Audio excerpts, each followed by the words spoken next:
सर्वे मातृपितरो मंचस्थ महिमान सर्वे अहम त्वये सर्वां स्वागतं करोमि। अद्य मया विषय परिश्रम महत्व।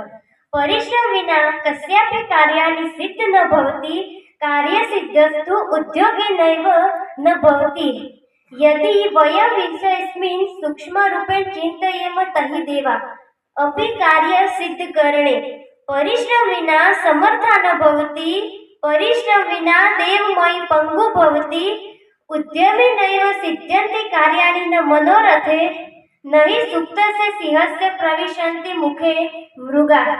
कोऽपि जनजन्मतः महान् लघुवान् भवति। स यत्र यत् कर्म करोति तथैव भवति। अथकः परिश्रमेण स महापुरुषो भवति। यथा टेकेन चकेन रथस्य गति भवतः तथा पुरुषकार्येण विना देव न सिद्ध्यति। अस्तु।